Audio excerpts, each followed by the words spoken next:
Assalamualaikum warahmatullahi wabarakatuh. Selamat pagi ibu-ibu dan bapak. Sebenarnya tadi sebelum ke acara pembukaan tadi itu informasi yang kami sampaikan bahwasannya webinar WASGE itu membuka program RLK namanya RPR, yaitu tengok visi pengalaman lama. Jadi kalau ada saudara-saudara ibu-ibu yang belum sarjana dan punya pengalaman kerja, itu bisa kuliah di UMN 1 tahun bisa sarjana. Isi pengalaman lama. Nanti pengalaman itu dikonversi ke mata kuliah, ya. Kemudian beberapa mata kuliah nanti wali yang diikuti selama 1 tahun bisa mencapai gelar sarjana. Sebab bisa juga. Nah, ibu bapak yang sudah S1 mau RPL S2-nya diterima juga. Jadi kebetulan Pak Asnawi ini ketua program studi S2 pendidikan bahasa Inggris.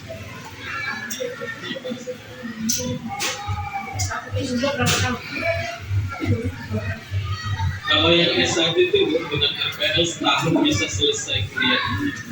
Nah, jadi kalau bapak ibu punya saudara punya pengalaman kerja sudah beberapa tahun tapi belum punya gelar sarjana, UMN sudah diberi izin untuk menyelenggarakan pendidikan S1 dari RPL. Menyetarakan ijazah yang berbeda program studinya bisa. Misalnya ada guru-guru di sini yang belum sarjana S1 PGSD, bisa juga diaplikasikan menjadi sarjana S1 PGSD. Ini informasi baru dan sudah banyak mahasiswa terutama di Fakultas Hukum ada 100 orang yang sudah mendaftarkan diri. Dan itu informasi dari UMN. Mudah-mudahan angin segar dari saudara-saudara ibu-ibu. Kalau ibu-ibu barangkali sudah sarjana, ya, mungkin saudara-saudara ada yang belum sarjana, pengen kali sarjana, tapi pengalamannya sudah banyak. Kalau dimulai dari semester pertama kan lama, 4 tahun baru selesai kan. Ini ada kemudahan program pemerintah bisa selesai 1 tahun sarjana. Ya. Nah nanti gini, nanti pengalamannya itu dibuktikan dengan portofolio istilahnya, sertifikat, surat keterangan kerja, surat keterangan kerja, nanti dikonversikan ke mata kuliah. Nanti per SKS-nya dihitung Rp50.000. Per SKS-nya Rp50.000. Nanti setahunnya baru bayar mata kuliah normal di ya. Nah, jadi cukup murah barangkali kalau hitungan kalau 4 kali sekian lebih uangnya, tapi kalau untuk RPL lebih murah ya. Nah itu informasi barangkali. Nah saya masuk ke inti diskusi kita ya, kesiagaan bencana. Ibu bapak, akhir-akhir ini kan banyak sekali kita lihat bencana terjadi di daerah kita ya. Barangkali untuk daerah sini relatif aman ya, relatif aman. Dari misalnya ini ada jenis bencana yang kita apakan, yang kita inventarisir, misalnya bencana tsunami. Soalnya karena kita ada tidak berhadapan langsung dengan lautan luas, melainkan selat, itu kecil sekali kemungkinan. Kemudian ada banjir, ini kemungkinan ada, apalagi daerah aliran sungai ya. Kemudian bencana kebakaran, ini kemungkinan bisa terjadi di sekolah ataupun di rumah. Kemudian baca dan bantah, ya bantah, mudah-mudahan itu biasanya aliran surga. Kemudian angin puting beliung. Nah, akhir-akhir ini di daerah kita angin kencang itu sudah muncul. Padahal dulu ketika kita masih sekolah, jarang terjadi di Sumatera Barat ini angin kencang, kecuali di Bawah. Sampai ada nama khusus angin Bawah, ya, karena memang di sana yang sering terjadi. Kemudian baru ini akibat pergeseran kulit bumi ataupun gunung meletus dan tanah longsor akibat ketidakstabilan struktur tanah. Dan yang terakhir, bencana ibu bapak, saya tidak akan bahas seluruhnya, tapi saya ambil satu saja, yaitu narkoba.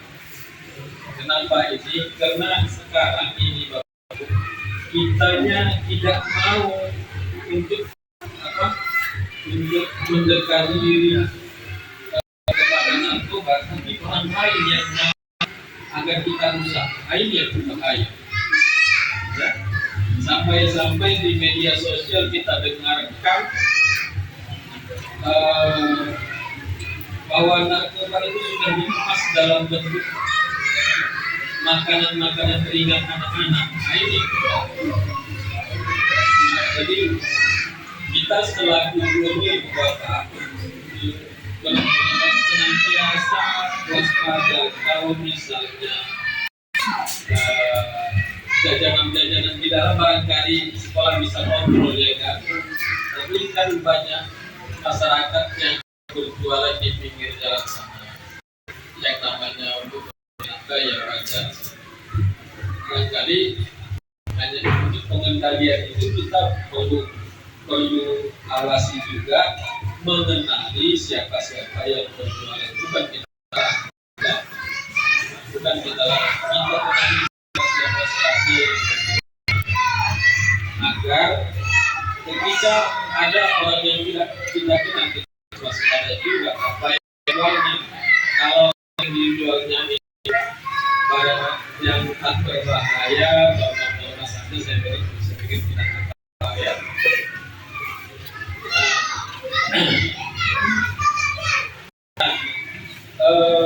Apalagi kita dengarkan informasi dari beredar di media sosial bahwasanya negara-negara luar sana itu melemahkan demokrasi bangsa kita ini. Sampai dengar ada ton narkoba siap berpikiran di Indonesia ini itu luar biasa. Namanya juga bukan sembarangan, sampai dari polisi sampai kepada rakyat kita bisa punya peran untuk menghindarkannya. Ini luar biasa sekali.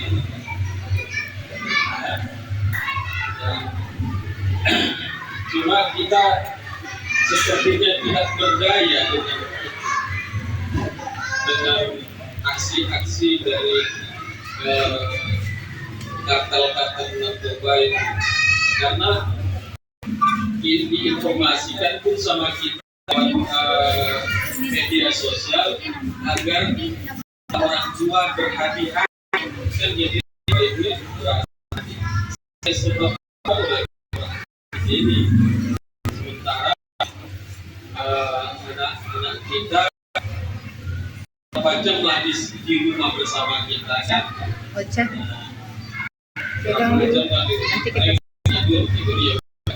kita untuk berangkat sampai sekolah. Nah, pulang sekolah itu bisa saja lewat waktu sampai di rumah. Kekosongan ini biasanya selalu menyebabkan. Makanya dulu kalau bapak saya, ketika saya terlambat pulang sekolah, ditanya dari mana tadi? Itulah kewaspadaan tua kita dulu kan. Jadi karena sering ditanya dari mana sih pengalaman kalian, jadi kita sebagai anak pun berusaha semaksimal mungkin untuk cepat-cepat sampai di rumah. Ya?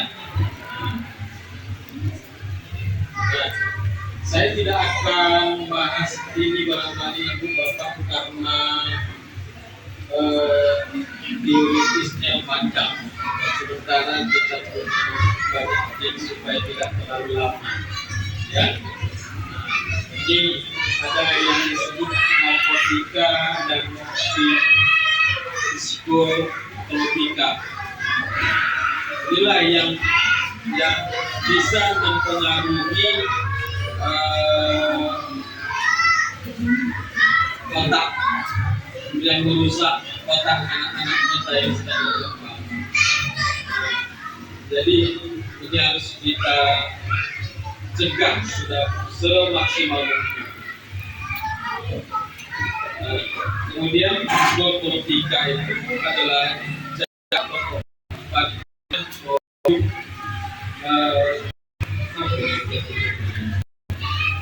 bukan narkotika, sering Asia psikik. Jadi dia kepada saraf pusat kita, ya, dan menyebabkan perubahan.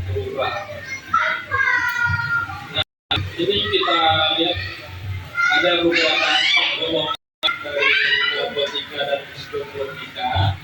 Yang golongan pertama itu narkotika yang hanya digunakan untuk tujuan pengembangan ilmu.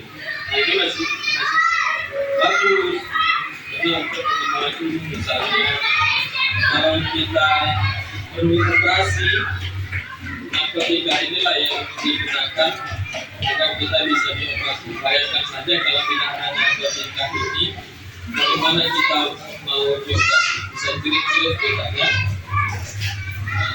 Itu sebenarnya kita di bius itu sebenarnya narkotika.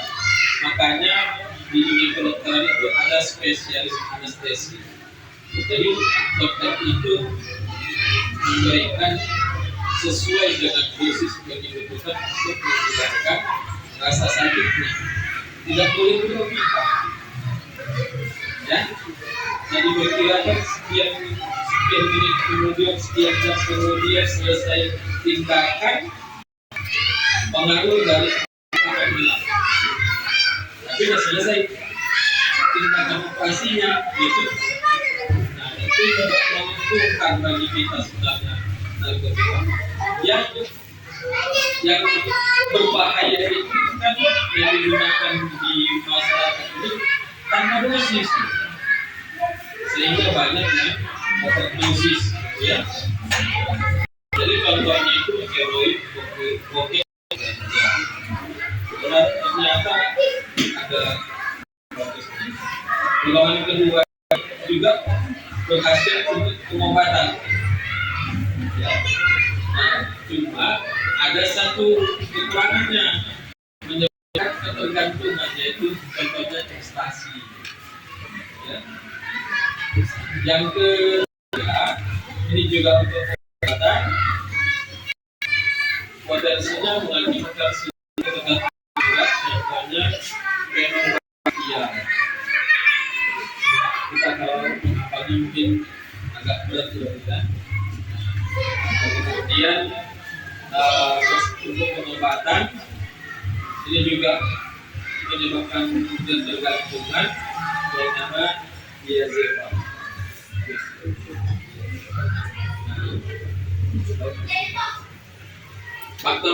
Faktor penyalahgunaan itu ada dua, ya, faktor internal dan eksternal. Ya, kalau internal berasal dari dalam kita sendiri, kitanya yang mau, kitanya yang nyari. Tapi barangkali untuk pemula, inilah yang bahaya itu akibat pengaruh dari kawan-kawannya.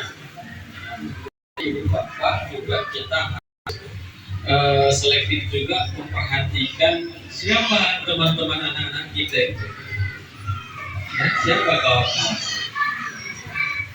Nah, kalau misalnya kita juga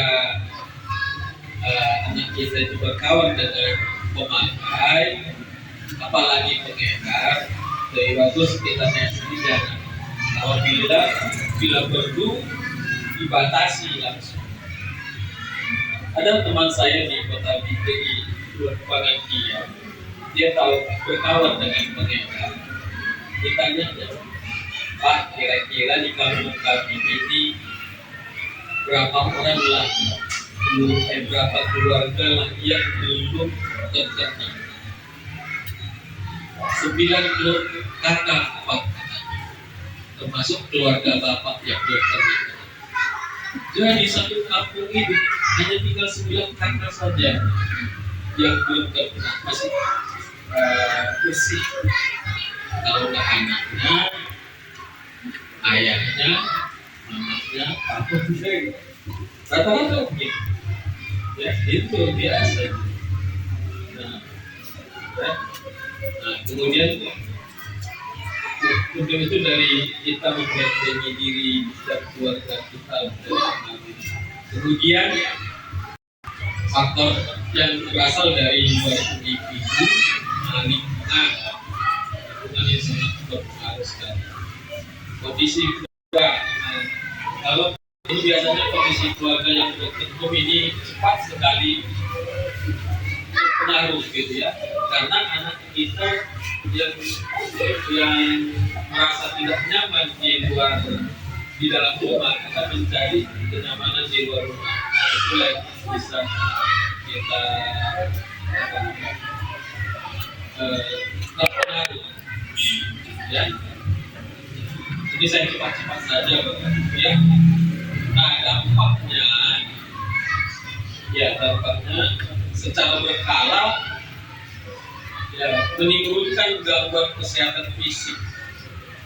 Nah, ada banyak kesehatan fisik, psikis, dan gangguan fungsi sosial.